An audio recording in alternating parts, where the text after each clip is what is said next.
இந்த நவம்பர் மாதம் 1வது தேதியிலே தேவ சமூகத்தை கூடி வரவும் கர்த்தரை மகிமைப்படுத்தவும் கர்த்தர் பாராட்டின கிருபைக்காக கர்த்தரை ஸ்தோத்திரிக்கிறேன். எல்லாரும் சேர்ந்து ஒரு அல்லேலூயா சொல்லுவோமா? ஹல்லேலூயா. கர்த்தர் நம்முடைய மத்தியிலே கடந்து வந்திருக்கிறார். கர்த்தர் பெரிய காரியங்களை கர்த்தர் நிச்சயமாக இந்த மாதத்திலும் கர்த்தர் செய்வார். Praise the Lord. இந்த தேவன் என்றென்றைக்கும் சதா காலங்களிலும் நம்முடைய தேவன் எதுவரைக்கும் நடத்துவார்? பரிணபரியந்தமும் நம்மை நடத்துகிற தேவனாக அவர் காணப்படுகிறார். இந்த காலை வேளைக்காக நான் கடந்த வாரத்திலே ஜெபித்துக் கொண்ட போது கர்த்தர் எனக்கு ஒரு வேத பகுதியை கர்த்தர் எனக்கு காண்பித்து கொடுத்தார். அந்த வேத பகுதியிலிருந்து ஒரு வசனத்தை நாம் வாசிப்போம். ஏசாயா தீர்க்கதரிசன புத்தகம் 4வது அதிகாரம் 2வது வசனம். ஏசாயா தீர்க்கதரிசன புத்தகம் 4வது அதிகாரம் 2வது வசனம். எல்லாரும் எடுத்து எல்லாரும் சேர்ந்து நாம் வாசிக்க போகிறோம். ஏசாயா தீர்க்கதரிசன புத்தகம் 4வது அதிகாரம் 2வது வசனம். சரிங்களா? சேர்ந்து வாசிப்போமா? இஸ்ரவேலில் தப்பினவர்களுக்கு அந்நாளிலே கர்த்தரின் கிளை அலங்காரமும் மகிமையுமாயிருக்கும். பூமியின் கனி அவர்களுக்கு சிறப்பும் அலங்காரமுமாயிருக்கும். நாம் படிக்கிற இந்த வசனத்தின் முற்பகுதியை இந்த காலை வேளையில நான் சுட்டி காண்பிக்கும்படி விரும்புகிறேன். இஸ்ரவேலில் தப்பினவர்களுக்கு அந்நாளிலே கர்த்தரின் கிளை அலங்காரமும் மகிமையுமாயிருக்கும். அலங்காரமும் மகிமையுமாயிருக்கும். எது என்றால் கர்த்தரின் கிளை என்று சொல்லப்பட்டிருக்கிறது. எப்பொழுது என்றால் அந்நாளிலே என்று நாம் இங்கே படிக்கிறோம். இஸ்ரவேலில் தப்பினவர்களுக்கு அந்நாளிலே கர்த்தரின் கிளை அலங்காரமும் மகிமையுமாயிருக்கும் என்று சொல்லப்பட்டிருக்கிறது. இந்த ஒவ்வொரு வார்த்தையும் நான் விளக்க விரும்புகிறேன். அப்பொழுது இந்த வார்த்தையின் அர்த்தத்தை நம்மால் புரிந்து கொள்ள முடியும். கர்த்தரின் கிளை அலங்காரமும் மகிமையுமாயிருக்கும் என்று சொல்லப்பட்டிருக்கிறது. கர்த்தரின் கிளை என்கின்ற காரியம் என்ன என்று நீங்கள் படித்து பார்த்திருந்தால் வேதம் முழுவதும் ஆங்காங்கே இந்த வார்த்தை சொல்லப்பட்டிருக்கிறதை நாம் பார்க்க முடியும்.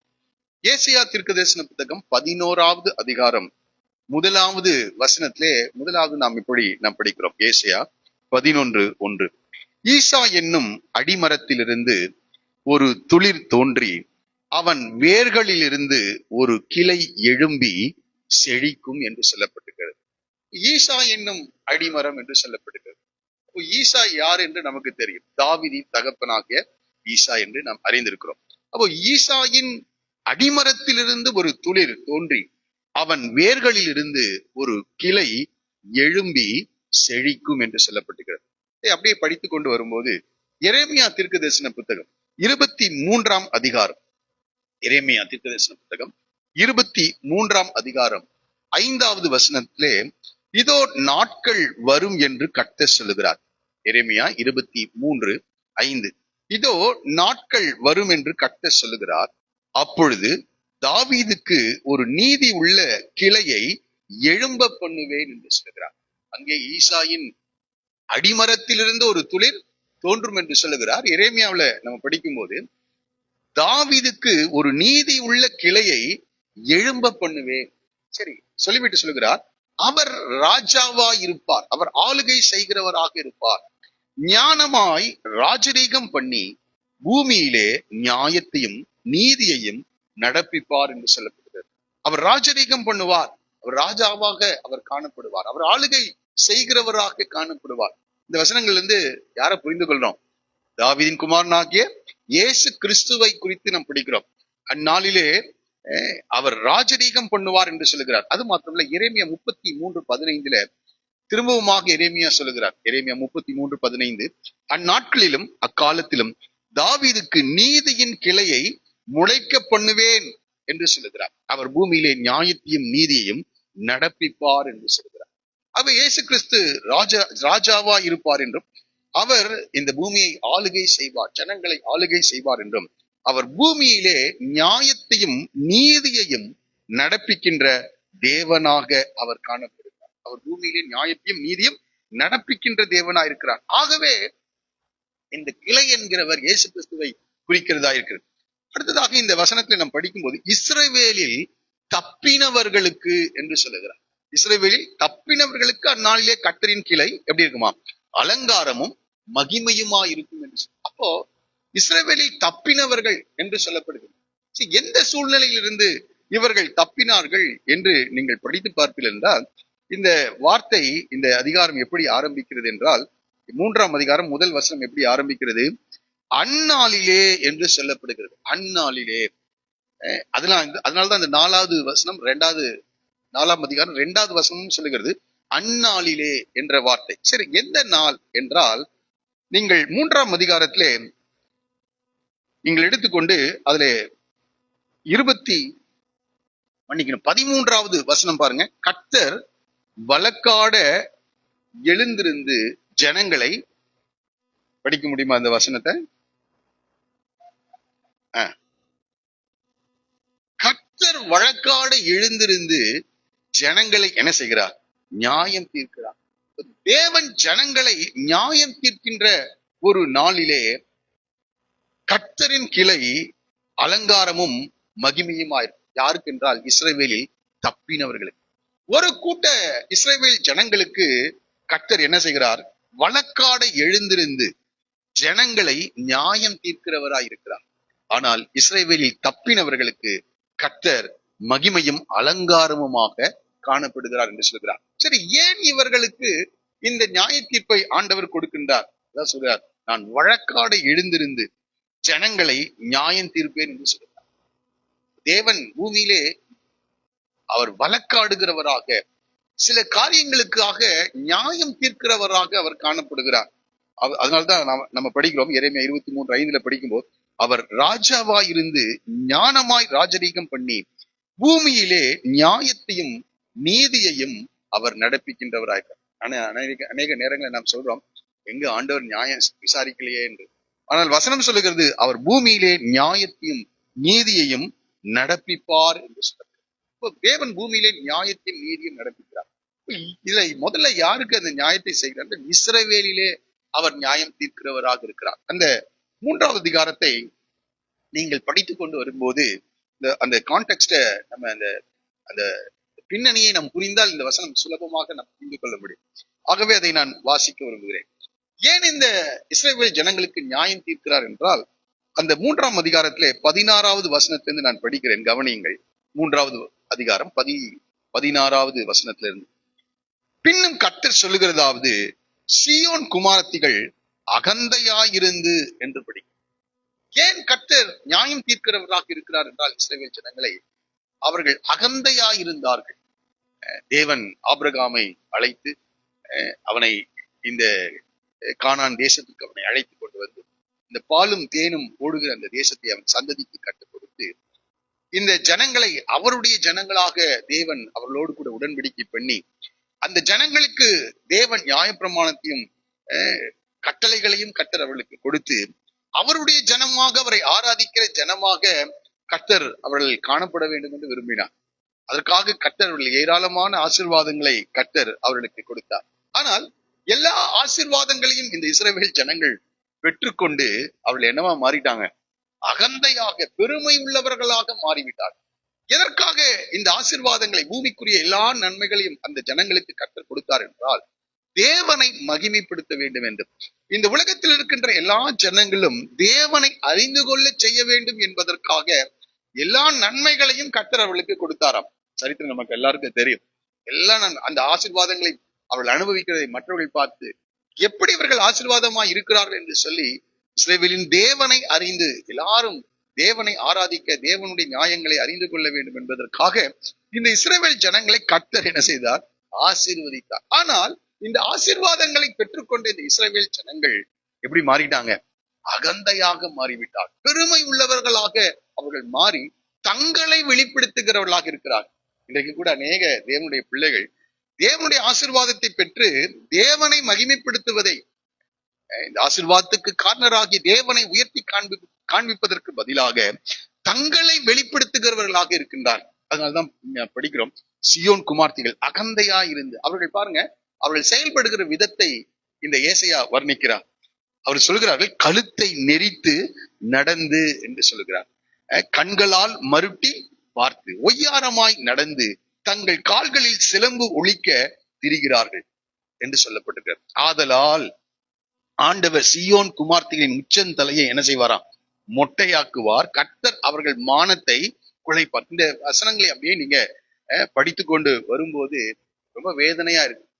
கர்த்தர் பெரிய ஒரு ஆசீர்வாதத்தை கர்த்தர் கொடுத்தார். ஆனால் தேவனை மகிமைப்படுத்தாமல் தங்களை வெளிப்படுத்தினதினாலே அந்த ஆசீர்வாதங்களை ஒவ்வொன்றாக தேவன் என்ன செய்கிறார்? பிடுங்குகிறவராக, எடுத்துக்கொள்ளுகிறவராக இருக்கின்றார். 24வது வசனத்தை நாம் படிக்கும்போது, அப்பொழுது சுகந்தத்துக்கு பதிலாக துர்க்கந்தமும் என்று சொல்லப்பட்டிருக்கு. அப்படின்னா வாசனைக்கு பதிலாக நாற்றமும் என்று சொல்லப்பட்டிருக்கு. அப்போ ஒரு வாசனை வீசுகிறவர்களாக அவர்கள் காணப்பட்டார்கள். இப்ப அவங்க சரீரத்திலிருந்து என்ன வருகிறது? துர்க்கந்தம், துர்நாற்றம் அடிக்கின்றதாக இருக்கு. அதுக்கு பதிலாக அடுத்தது பாருங்க, கச்சைக்கு பதிலாக கயிறும் என்று நாம் படிக்கிறோம். அடுத்தது மயிர் சுருளுக்கு பதிலாக மொட்டையும் என்று சொல்லப்படுது. அப்ப மயிர் சுருள்னா என்ன புரிந்து கொள்வீங்கன்னு நினைக்கிறேன். இன்னைக்கு நேகர் என்ன ஹேர் ஸ்டைல் எல்லாம் என்ன செய்யறாங்க? இப்படி இந்த இஸ்ரவேல் ஜனங்கள் தேவன் கொடுத்த எல்லா நன்மைகளையும் பெற்று அனுபவித்து தேவனை மகிமைப்படுத்தாமல், தேவனை உலகத்திற்கு வெளிப்படுத்தாமல் தங்களை வெளிப்படுத்துகிறவர்களாக அவர்கள் மாறினார்கள். ஆகவே மயிர்சுருளுக்கு பதிலாக மொட்டையும், ஆடம்பரமான வஸ்திரங்களுக்கு பதிலாக ரெட்டு கச்சும், அழகுக்கு பதிலாக கருகி போகுதலும் இருக்கும் என்று சொல்லப்படும். அது மாத்திரம் இல்ல, உன் புருஷர் கட்கத்தினாலும் என்ற வார்த்தைக்கு எடுத்து பார்த்த பட்டயத்தினாலும், அவங்களுடைய புருஷர்கள் பட்டயத்தினாலும், உன் பலசாலிகள் யுத்தத்தினாலும் விழுவார்கள் என்று சொல்லப்படுது. அவருடைய வாசல்கள் துக்கித்து புலம்பும், அவள் வெறுமையாக்கப்பட்டு தரையிலே உட்காருவாள். அப்ப அங்க இருக்கிற அந்த தேசத்தின் ஜனங்களை, புருஷர்களை எல்லாம் பட்டயத்தினால் வெட்டப்படுவார். இப்ப ஆண்கள் எல்லாம் இல்லாத ஒரு தேசமாக அந்த தேசம் மாறுகிறது. ஆகவேதான் 4ஆம் அதிகாரம் 1 வசனம் சொல்லுகிறது, அந்நாளிலே 7 ஸ்திரீகள் ஒரு புருஷனை பிடித்து, நாங்கள் எங்கள் சொந்த ஆகாரத்தை புசித்து எங்கள் சொந்த வஸ்திரத்தை உடுப்போம், எங்கள் நிந்தை நீங்கும்படியாக உன் பேர் மாத்திரம் எங்கள் மேல்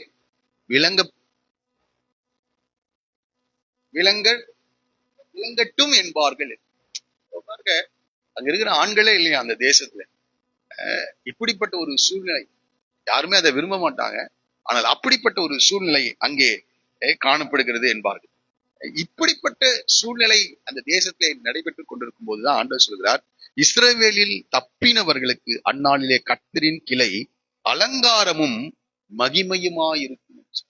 அப்போ தேவன் ஒரு மனிதனை ஆசீர்வதிக்கும் போது அந்த ஆசீர்வாதத்தை எல்லாம் பெற்று அந்த ஆசீர்வாதத்திற்கு காரணரை இந்த உலகத்திற்கு நாம் வெளிப்படுத்த வேண்டியவர்களாக இருக்கிறோம். இஸ்ரவேல் ஜனங்கள் அதை செய்ய தவறினதினால் தேவன் அவர்களை ராஜரீகம் பண்ணும்போது நியாயம் தீர்க்கிறவராக இருக்கிறார். இந்த நியாயம் தீர்த்து கொண்டிருக்கிற இந்த சமயத்திலே கொஞ்சம் பேரு இஸ்ரவேலின் கிளையை ராஜாவாக, ஆண்டவராக ஏற்றுக்கொண்டு தேவனுக்கு பிரியமானபடி அவர்கள் நடக்க ஆரம்பிக்கிறார்கள்.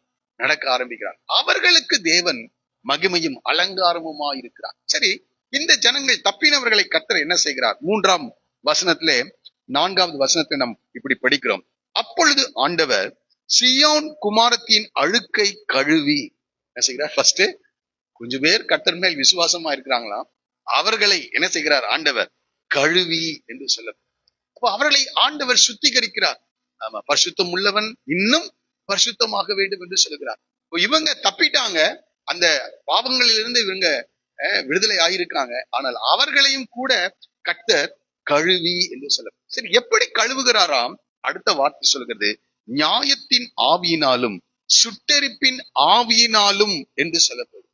தேவன் என்ன செய்கிறார்? நியாயத்தின் ஆவியினாலும் சுட்டெரிப்பின் ஆவியினாலும் தேவன் ஒரு மனிதனை சுத்திகரிக்கிறார். நியாயம் என்றால் தேவன் நியாயம் தீர்க்கிறவராகிறார். கொஞ்சம் ஒரு காரியம் இருந்தா கூட அதை தேவன் விசாரிக்கிறவராக இருக்கிறார். நன்றாய் புரிந்து, நம்ம தேவன் நீதியும் நியாயத்தையும் நிலைநாட்டுகிற தேவனா இருக்கிறார். அப்ப அவர்களை கர்த்தர் என்ன செய்கிறார்? நியாயத்தின் ஆவியினாலும் சுட்டெரிப்பின் ஆவியினாலும் எருசலேமின் இரத்த பழிகளை அதன் நடுவிலிருந்து நீக்கி போடும் போது, அடுத்த வார்த்தை சொல்லுகிறது பாருங்க, சீயோனில் மீதியாயிருந்து எருசலேமில் தரித்திருந்து ஜீவனுக்கென்று பேரெழுதப்பட்டவனும் பரிசுத்தன் என்று சொல்லப்படுவான். அப்போ ஒரு மனிதனை கர்த்தர் என்ன செய்கிறார்? அவனுடைய நியாயங்களை விசாரித்து அவனை சுத்திகரித்து அவனை பரிசுத்தவானாக தேவன் என்ன செய்கிறார்? முதலாவது அவனை மாற்றுகிற தேவனா இருக்கிறார். தேவன் நியாயங்களை செய்யும் போது பரிசுத்தவான்களை இன்னும் பரிசுத்தப்படுத்துகிறவராக, அவளை விசாரிக்கிறவராக, நியாயம் தீர்க்கிறவராக இருக்கிறார். அவளை சுத்திகரிக்கின்ற தேவனா இருக்கிறார். நம்முடைய ஆண்டவரை நன்றாய் புரிந்து, சேனைகளின் கர்த்தர், தேவதூதர்கள் என்ன சொல்றாங்க? சேனைகளின் கர்த்தர் பரிசுத்தர், பரிசுத்தர், பரிசுத்தர். பரிசுத்தம் இல்லாமல் ஒருவரும் ஆண்டவரை தரிசிக்க முடியாது. அப்ப பரிசுத்தம் அடைந்து விட்டேன் என்று சொல்ல முடியாது. இன்னும் நம்மை பரிசுத்தப்படுத்துகிற தேவனா இருக்கிறார். இப்ப பாருங்க, ஆண்டவர் என்ன செய்கிறார் என்றால், பரிசுத்தன் என்று சொல்லப்படுவான் என்று சொல்லப்படுகிறார். அடுத்த வார்த்தை சொல்ல 5வது வசனம், அப்பொழுது கர்த்தர் சீயோன் மலையில் உள்ள எல்லா வாசஸ்தலங்களிலும் அதன் சபைகளின் மேலும் பகலில் மேகத்தையும் புகையையும் இரவில் கொழுந்துவிட்டு எரியும் அக்கினி பிரகாசத்தையும் உண்டாக்குவார். மகிமையானவைகளின் மேலெல்லாம் காவல் உண்டாயிருக்கும்.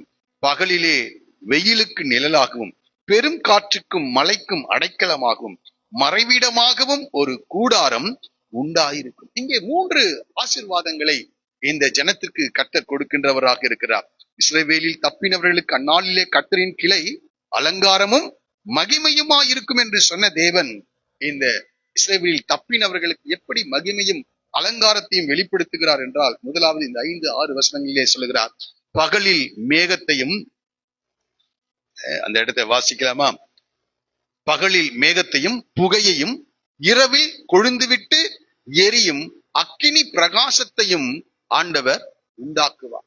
இந்த வார்த்தையை படிக்கும் போது நமக்கு புரிந்திருப்பீங்கன்னு நினைக்கிறேன். இஸ்ரவேல் ஜனங்களை எகிப்திலிருந்து அவர்களை அழைத்து கொண்டு வரும்போது, யாத்ராகமத்தின் புஸ்தகம் 13ஆம் அதிகாரம் 21-22 வசனத்திலே, அவர்கள் இரவும் பகலும் வழிநடக்க கூடும்படிக்கு கர்த்தர் பகலில் அவர்களை வழிநடத்த மேக ஸ்தம்பத்தினாலும் இரவில் அவர்களுக்கு வெளிச்சம் காட்ட அக்கினி ஸ்தம்பத்தினாலும் அவர்களுக்கு முன் சென்றார் என்று சொல்ல. அப்ப இஸ்ரவேல் ஜனங்களை வழிநடத்த பகலில் மேக ஸ்தம்பமும் இரவில் அவர்களை வழிநடத்த அக்கினி ஸ்தம்பமும் காணப்படுகிறது. ஆகவே இந்த இஸ்ரவேல் ஜனங்களை நியாயம் தீர்த்துக் கொள்ள அதே நேரத்திலே ஒரு சிறு கூட்டம் தேவனை விசுவாசித்து, இஸ்ரவேலின் கிளையை விசுவாசித்து அவர் மேல் நம்பிக்கையா இருக்கும் போது அவர்களை தேவன் சுத்திகரித்து, எப்படி எகிப்திலிருந்து இஸ்ரவேல் ஜனங்களை விடுதலையாக்கி வழிநடத்தினாரோ அதே போல பகலில் அவர்களை வழிநடத்த மேக ஸ்தம்பத்தினாலும் இரவில் அவர்களுக்கு வெளிச்சம் காட்ட அக்கினி ஸ்தம்பத்தினாலும் அவர்களுக்கு கர்த்தர் என்ன செய்கிறாராம்? முன் செல்லுகிறார் என்று சொல்லப்படுது. அப்ப தேவன் பரிசுத்தவானுடைய வாழ்க்கையில அவளை வழிநடத்த அவர்களுக்கு முன் செல்லுகிறவராக அவர் காணப்படுகிறார். இந்த நவம்பர் மாதம் 1ஆம் தேதி ஆண்டவர் நம்மை பார்த்து சொல்லுகிற காரியம், உங்களை இன்றைக்கு சுத்திகரித்துக் கொள்ளுங்கள், பரிசுத்தப்படுத்திக் கொள்ளுங்கள். இந்த ஆண்டவர் மேல் முழு இதயத்தோடு ஆண்டவரை விசுவாசிங்கள். அப்பொழுது எகிப்திலிருந்து ஜனங்களை வழிநடத்தினது போலவே நான் உங்களை வழிநடத்த, உங்களுக்கு வெளிச்சம் கொடுக்க மேக ஸ்தம்பத்தினாலும் அக்னி ஸ்தம்பத்தினாலும் உங்களுக்கு முன் செல்லுவேன் என்று சொல்கிறார்.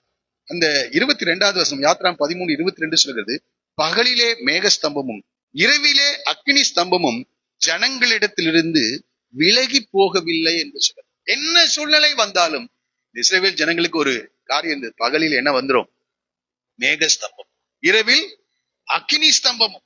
எதற்காக என்றால் அவர்களை வழிநடத்த, அவர்களை வழிநடத்த ஆண்டவரே அவர்களுக்கு முன்பாக என்ன செய்கிறாராம்? கடந்து செல்லுகிறவராக. ஆகவே இந்த மாதம் நம்ம சோர்ந்து போக வேண்டிய அவசியம் இல்லை. ஒரு நாளும் இயேசு கிறிஸ்துவின் ரத்தத்தினால் நாம் கழுவப்பட்டு தேவனை வெளிப்படுத்துகிறவர்களாக நாம் போகின்ற இடங்களில், வருகின்ற இடங்களில், நாம் வசிக்கின்ற இடங்களில் எல்லாம் ஒரு காரியத்தை மனதில் வைத்துக் கொள்ளுங்க, ஆண்டவருடைய பிரதிநிதியாய் நான் இருக்கிறேன். இயேசுவை வெளிப்படுத்த வேண்டியவனாக காணப்படுகிறேன். நம்முடைய குணாதிசயங்களின் மூலமாக, நம்முடைய கிரியைகளின் மூலமாக, நம்முடைய வார்த்தைகளின் மூலமாக நாம் இயேசுவை நாம் வெளிப்படுத்துவோம் என்றால் நிச்சயமாக நான் சொல்கிறேன், அவர் இந்த பகலிலே மேகஸ்தமும் இரவிலே அக்னி ஸ்தம்பம் எப்படி இஸ்ரவேல் ஜனங்களை வழிநடத்த முன்பாக அவர் கடந்து சென்றாரோ, இந்த மாதத்திலும் நம்மை வழிநடத்த அவருடைய மேகஸ்தமும் அக்னிஸ்தமும் நமக்கு முன்பாக கடந்து நம்மை வழிநடத்த தேவனாக காணப்படுகிறார். இந்த வனாந்திரத்துல அவள் வழி நடக்க அவர்களுக்கு எந்த ஒரு கைடும் இல்லை. வனாந்திரத்துல பாதை தவறிவிட்டால் அவ்வளவுதான். ஆனால் தேவன் அந்த அக்னி ஸ்தம்பம் அவர்களுக்கு முன்பாக என்ன செய்தது? கடந்து சென்றது. அதே போல இந்த நாளிலும் கூட நமக்கு எந்த வழியில போகணும், சில நேரங்களே தீர்மானங்களை எடுக்க, எந்த காரியங்களை தெரிந்து கொள்வதில் பெரிய பிரச்சனைகள் வரலாம். ஆனால் ஆண்டவர் நமக்கு முன்பாக கடந்து சென்று நம்மை வழிநடத்துகிற தேவனாய் இருக்கிறார். ஒரு அல்லேலூயா சொல்லுவோமா? ஆமா, கர்த்தர் நம்மை வழிநடத்துகிற தேவனாய். அக்கினி ஸ்தம்பமும் மேக ஸ்தம்பமும் ஜனங்களிடத்திலிருந்து என்ன செய்யவில்லையாம், விலகி போகவில்லை என்று சொல்ல. ஆகவே ஆண்டவர் விலகாமல் நம்மை வழிநடத்துகிற தேவனாக காணப்படுகிறார்.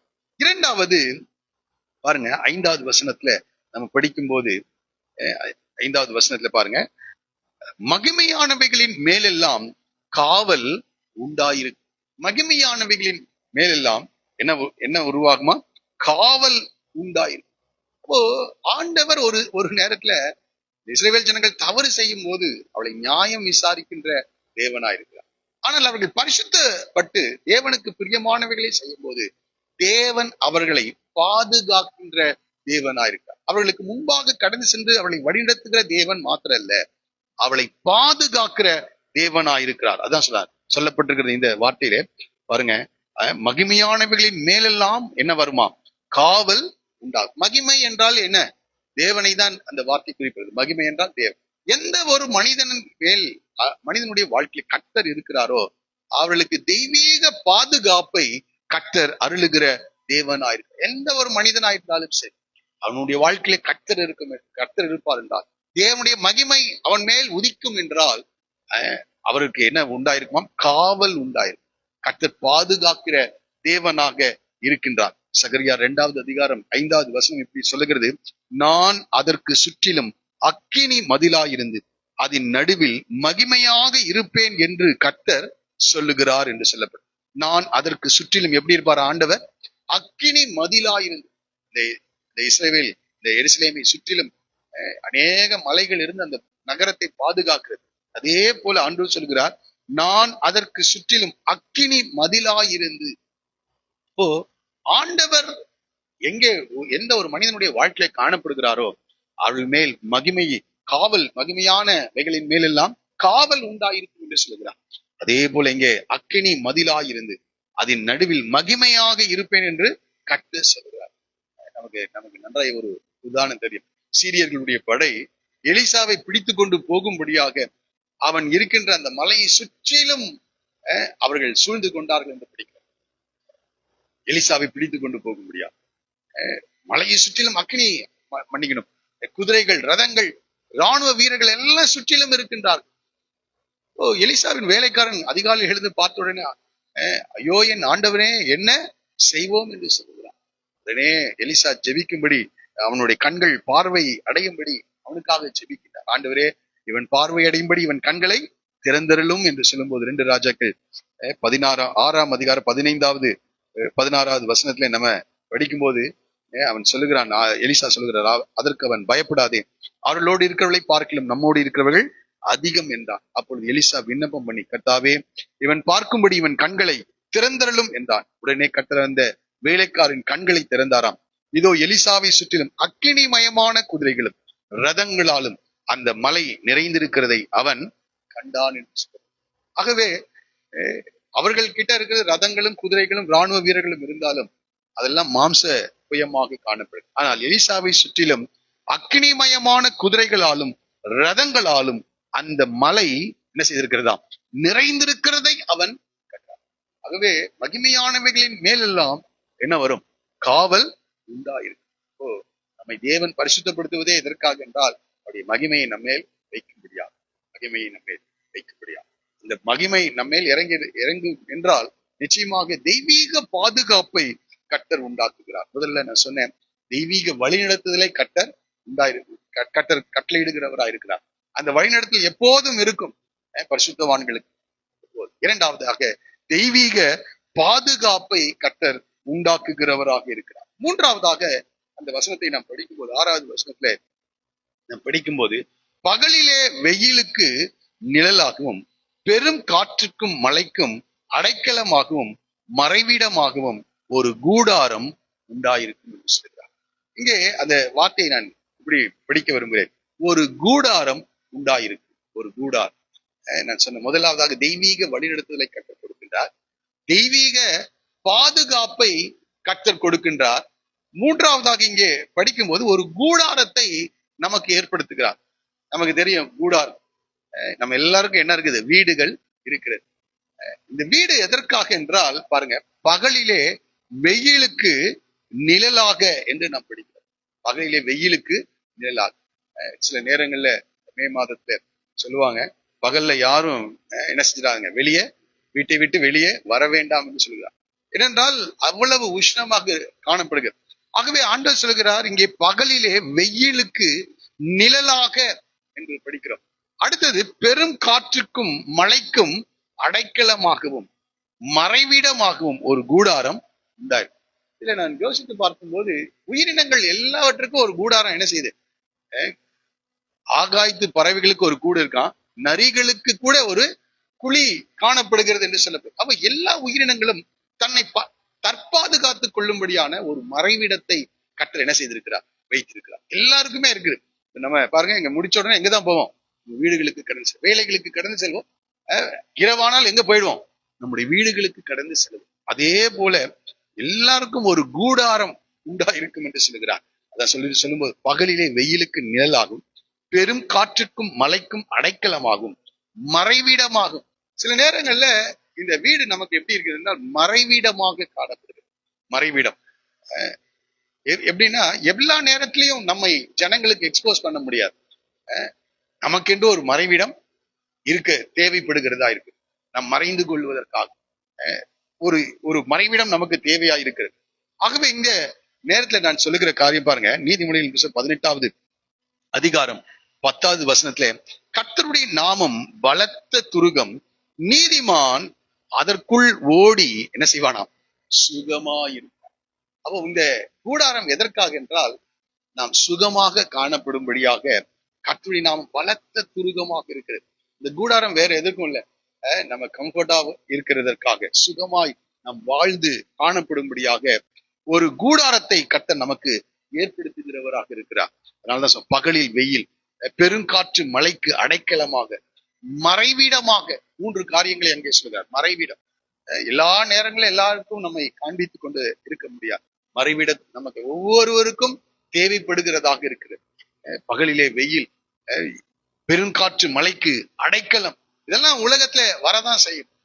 ஆகவே நமக்கு ஆண்டவர் ஒரு புகலிடமாக, ஒரு கூடாரமாக கர்த்தர் நமக்கு காணப்படுகிறார். எதற்காக என்றால், நாம் சுகமாக தங்கி இருக்கும்படியாக, சுகமாக தங்கி இருக்கும்படியாக. நம்முடைய வீடுகளிலே தெய்வீக பாதுகாப்பை கொடுக்கிறது மாத்திரமில்லை, ஒரு கம்ஃபர்ட், ஒரு சுகத்தை கர்த்தர் என்ன செய்கிறார்? நமக்கு கொடுக்கின்றவராக இருக்கிறார். ஆகவேதான் இஸ்ரவேலிலே ஒரு கிளை என்ன செய்யும்? எழும்பும். அந்த கிளையின் மேல் யாரெல்லாம் நம்பிக்கையா இருக்கிறார்களோ அவளுக்கு தெய்வீக வழிநடத்துதலையும், அது மாத்திரமல்ல, தெய்வீக பாதுகாப்பையும் தெய்வீக சுகத்தையும் கர்த்தர் என்ன செய்கிறார்? கட்டளையிடுகிறவராக இருக்கிறார். மத்தேயு 7வது அதிகாரம் 24, 27 ஆண்டவர் சொல்கிறார், ஆகையால் நான் சொல்லி இந்த வார்த்தைகளை கேட்டு இவைகளின்படி செய்கிறவன் எவனோ அவனை கண்மலையின் மேல் தன் வீட்டை கட்டின புத்தி உள்ள மனுஷனுக்கு ஒப்பிடுவேன் என்று சொல்கிறார். கண்மலையின் மேல் வீட்டை கட்டின மனிதனாக காணப்படும். அப்பொழுது என்ன நடக்குதாம்?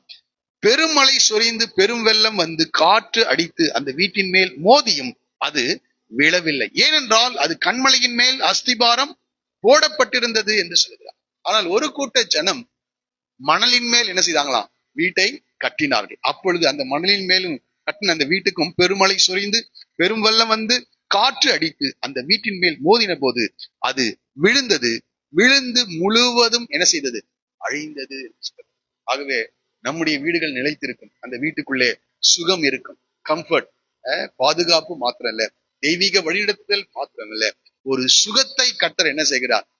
நம் வசதியாக வாழ, பாதுகாப்பாக இருக்க சுகத்தை கர்த்தர் என்ன செய்கிறார்? கட்டளையிடுகிறவராய் இருக்கிறார். ஆகவே இஸ்ரவேலில் தப்பினவர்களுக்கு அந்நாளிலே கர்த்தரின் கிளை எப்படி இருக்குமாம்? அலங்காரமும் மகிமையுமாயிருக்கும் என்று அலங்காரமும் மகிமையுமாயிருக்கும். உலகம் முழுவதும் தேவன் நியாயம் தீர்க்கிறவராக, பிரச்சனைகள் உலகத்தின் ஜனங்களுக்கு இருந்தால் தேவனுடைய பிள்ளைகளுக்கு கர்த்தர் எப்படி இருக்கிறார் என்றால், அவர்களுக்கு அக்கினி ஸ்தம்பமாக, மேக ஸ்தம்பமாக இருந்து அவர்களுக்கு முன்பாக கடந்து சென்று அவளை வழிநடத்துகிற தேவனாயிருக்கிறார். மகிமையானவைகளின் மேலெல்லாம் காவல் உண்டாயிருக்கும் என்று சொல்லப்பட்டிருக்கிறது. அது மாத்திரமில்ல, அவர் ஒரு கூடாரமாக இருந்து நம்மை சுகமாக நம்மை பாதுகாக்கிற ஒரு தேவனாயிருக்கிறார். ஆகவே இந்த மாதத்திலே கர்த்தர் இந்த 3 நன்மைகளையும் கர்த்தர் நமக்கு கொடுக்கும்படியாக நம்ம எல்லாரும் எழுந்து வலது கரத்தை உயர்த்தி நம்ம ஒரு நிமிஷம் ஆண்டவரை பார்த்து, கர்த்தாவே இந்த ஆசீர்வாதங்களை என்னுடைய வாழ்க்கையிலே நடப்பிக்கும்படியா இந்த காலை வேளை இந்த வசனங்களுக்கு என்னை ஒப்பு கொடுக்கிறேன் என்று சொல்லுவோமா? ஆண்டவரே, என்னை சுத்திகரியும் என்று சொல்லுங்கள், என்னை பரிசுத்தப்படுத்தும் என்று சொல்லுங்கள். ஒரே ஒரு காரியத்தை தான் கர்த்தர் எதிர்பார்க்கிறார். இஸ்ரவேல் ஜனங்களை கர்த்தர் ஆசீர்வதித்து இந்த உலகத்துக்கு தான் யார் என்பதை வெளிப்படுத்த வேண்டும் என்று எதிர்பார்த்தார். ஆனால் அவர்கள் தேவனை வெளிப்படுத்தாமல் தங்களை வெளிப்படுத்தினதினாலே கர்த்தர் எல்லா ஆசீர்வாதத்தையும் எடுத்துக்கொண்டார். ஆனால் ஒரு கூட்டம் இஸ்ரவேலின் தேவனை விசுவாசித்தார்கள். அவர்கள் தங்களை ஒவ்வொரு நாளும் சுத்திகரித்துக் கொண்டார். ஒவ்வொரு நாளும் சுத்திகரித்துக் கொண்டார். கர்த்தர் அவளை சுத்திகரிக்கின்ற தேவனாக, பரிசுத்தப்படுத்துகின்ற தேவனாக காணப்படுகிறார். எகிப்து தேசத்திலிருந்து கர்த்தர் அவளை விடுதலையாக்கின போது எப்படி அக்கினி ஸ்தம்பம் மேக ஸ்தம்பம் அவளை வழிநடத்தினதோ அதே போல ஒரு வழிநடத்துதலை கர்த்தர் நமக்கு கொடுக்கிறவராயிருக்கிறார். இந்த காலையில் எல்லாரும் கர்த்தரை ஸ்தோத்திரிப்போம். ஹல்லேலூயா. ஆண்டவர், இந்த வார்த்தைகளுக்கு எங்களை அர்ப்பணிக்கிறோம். ஆண்டவரே, இந்த வார்த்தைகளுக்கு எங்களை அர்ப்பணிக்கிறோம். ஹல்லேலூயா. மகிமையானவர்களின் மேலெல்லாம் காவல் உண்டாயிருக்கட்டும். தெய்வீக பாதுகாப்பை கர்த்தர் எங்களுக்கு கட்டளையிடுகிறார். ஹல்லேலூயா. கர்த்தரின் நாமம் பலத்த துருகம், நீதிமான் அதற்குள் ஓடி சுகமாயிருப்பான் என்று சொன்ன வார்த்தையின்படி இந்த மாதம் முழுவதும் பிள்ளைகளை சுகமாயிருக்க பண்ணுவீராக. ஹல்லேலூயா. பகலிலே வெயிலாகிலும் ஆண்டவரே, இரவிலே நிலவாகிலும் இவளை சேதப்படுத்தாதபடிக்கு சுகத்தை கட்டளையிடுவீராக. ஹல்லேலூயா. எங்கள் அன்பின் பரலோக பிதாவே, ஹல்லேலூயா. இந்த நவம்பர் மாதம் முதல் தேதிக்காக நாங்கள் உம்மை ஸ்தோத்திரிக்கிறோம்.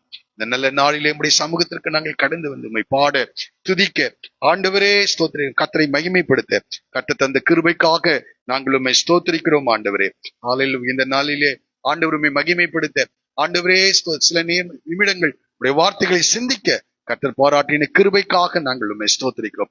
இஸ்ரவேலில் தப்பினவர்களுக்கு அந்நாளிலே கர்த்தரின் கிளை அலங்காரமும் மகிமையுமாயிருக்கும் என்ற வார்த்தைப்படியே ஹல்லேலூயா, நீர் எங்களுக்கு அலங்காரமும் மகிமையுமாய் நீர் காணப்படும்படியாக நாங்கள் நோக்கி செல்கிறோம். தெய்வீக வழிநடத்திலும் தெய்வீக பாதுகாப்பும் தெய்வீக சுகத்தையும் கர்த்தர் எங்கள் ஒவ்வொருவருக்கும் நீர் கட்டளையிட்டு இந்த மாதம் முழுவதும் எங்களை வழிநடத்தும்படியாக நாங்கள் செல்கிறோம். இந்த வார்த்தைகளை கேட்டுக்கொண்டு ஒவ்வொருவர் மேலும் கர்த்தருடைய கிருபையை நீர் விளங்க பண்ணுகிறார். ஆசீர்வதித்து அனுப்பும். மறுபடியும் காணும் வரைக்கும் உம்முடைய மாறாத கிருபை உடைய பிள்ளைகளோடு கூட இருக்கு. எல்லா துதி கன மகிமை புகழ்ச்சி யாவையும் உமக்கொருவருக்கே செலுத்துகிறோம். இரட்சகராக இயேசுவின் நாமத்தில் வேண்டிக் கொள்கிறோம் எங்கள் நல்ல பிதாவே. சேர்ந்து சொல்லுவோம். என் ஆத்துமாவே கர்த்தரை ஸ்தோத்திரி, என் முழு உள்ளமே பரிசுத்த நாமத்தை ஸ்தோத்திரி. என் ஆத்துமாவே கர்த்தரை ஸ்தோத்திரி, கர்த்தர் செய்த சகல உபகாரங்களையும் மறவாதே. நம்முடைய கர்த்தராக இயேசு கிறிஸ்துவின் கிருபையும் பிதாவாகி தேவனுடைய அன்பும் பரிசுத்த ஆவியானவருடைய ஐக்கியமும் ஆசீர்வாதம் வழி நடத்தலும் நம் அனைவரோடும் மீண்டும் மீண்டும் கர்த்தர் திரும்ப வருமளவும் உண்டாயிருப்பதாக. ஆமென். அல்லேலூயா. அல்லேலூயா. கர்த்தருக்கு ஸ்தோத்திரம். கர்த்தர் உங்களை ஆசீர்வதிப்பாராக. ஒரே ஒரு அறிவிப்பு.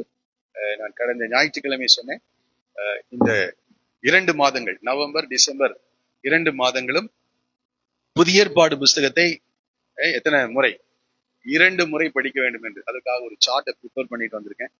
இது வாங்கி கொண்டு போங்கள். இந்த 2 மாதமும் ரொம்ப கம்மி போர்ஷன்ஸ் தான், எல்லாரும் அதை படிக்க வேண்டும் என்பதற்காக நான் அதை விரும்புகிறேன். ஆகவே இந்த சார்ட்டை வாங்கிட்டு போங்க. தினந்தோறும் அந்த போர்ஷனை படிங்க. கர்த்தர் பெரிய காரியங்களை செய்வார். Praise the Lord. Hallelujah. Praise the Lord.